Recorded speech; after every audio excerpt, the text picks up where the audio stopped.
नमस्कार सभी को, मैं शालिनी की भी टीचर आपका अपने चैनल पर स्वागत करती हूँ। चलिए बात करते हैं एक बहुत ही ज़्यादा इम्पोर्टेंट टॉपिक के बारे में, यानी जो हमारी सरकार है उसने मनरेगा के स्थान पर विकसित भारत जी राम जी अधिनियम 2025 को लागू किया। सबसे पहले 2005 में हमारे यहाँ पर नरेगा यानी कि राष्ट्रीय रोजगार गारंटी योजना अधिनियम लागू किया गया था, जिसमें 2009 में महात्मा गांधी ऐड किया गया। उसका नाम हुआ महात्मा गांधी राष्ट्रीय ग्रामीण रोजगार गारंटी अधिनियम। अब 2025 में इसका नाम बदल करके विकसित भारत जी राम जी अधिनियम कर दिया गया।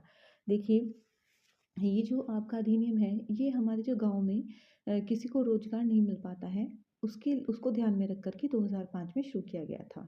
फिर उसके बाद कुछ कुछ सालों के अंतराल पर इसमें काफ़ी सुधार किया गया और इसमें मजदूरों को ध्यान में रख कर ही हम सुधार करते हैं। ठीक है, इसमें हमारा जो प्रमुख परिवर्तन हुआ है वो ये हुआ है कि जो रोजगार गारंटी है वो 100 दिन से बढ़ाकर 125 दिन कर दी गई है। और उद्देश्य केवल रोजगार सृजन ही नहीं है, बल्कि विकसित भारत के लक्ष्य को भी प्राप्त करना है। अब इसमें कैसे हुआ ये देखिएगा। सबसे पहले 16 दिसंबर 2025 को लोकसभा में जो ये विधेयक है वो शिवराज सिंह चौहान ने हमारे प्रस्तुत किया। ठीक है, अब आप कमेंट कीजिएगा कि अभी शिवराज सिंह जो चौहान है उनके पास में कौन सा मंत्रालय है।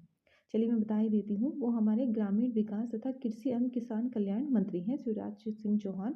तो उन्होंने 16 दिसंबर को ये प्रेजेंट किया लोकसभा में। फिर 18 दिसंबर को लोकसभा और राज्यसभा दोनों ने ये पारित कर दिया और 21 दिसंबर को इसे राष्ट्रपति ने भी अपनी परमिशन दे दी। और इसका जो पूरा नाम है वो है विकसित भारत गारंटी फॉर रोजगार एंड आजीविका मिशन। इसमें जो चार हैं आपके योजना के अंतर्गत चार प्रमुख रणनीतिक क्षेत्र लिखे रखे गए हैं। पहला है जल सुरक्षा, दूसरा है ग्रामीण अवसंरचना, तीसरा है आजीविका ढांचा और चौथा है जलवायु शमन। ठीक है, अब अगला है आपका इम्पोर्टेंट इसमें यह है कि इसमें 125 दिन कर दिए गए हैं और साथ के साथ जो वेतन भुगतान होगा वो 15 दिन की अवधि पर या फिर आपको साप्ताहिक भुगतान कर दिया जाएगा। यानी जो मजदूर हैं उन्हें 7 दिन के अंतराल पर या फिर 15 दिन के अंतराल पर उनको पेमेंट कर दिया जाएगा। अगर उन्हें जो परिवार है जिन्होंने इसके लिए आवेदन किया है, अगर उन्हें रोजगार नहीं मिल पाता है तो बेरोजगारी भत्ते का भी प्रावधान है। यानी यदि आवेदन के 15 दिनों के भीतर काम उपलब्ध नहीं कराया जाता है तो बेरोजगारी भत्ता भी दिया जाएगा। पात्रता इसमें क्या है, जो ग्रामीण परिवार के वयस्क सदस्य हैं और जो अकुशल शारीरिक श्रम करने के इच्छुक हों उन्हें यहाँ पर रोजगार दिया जाएगा।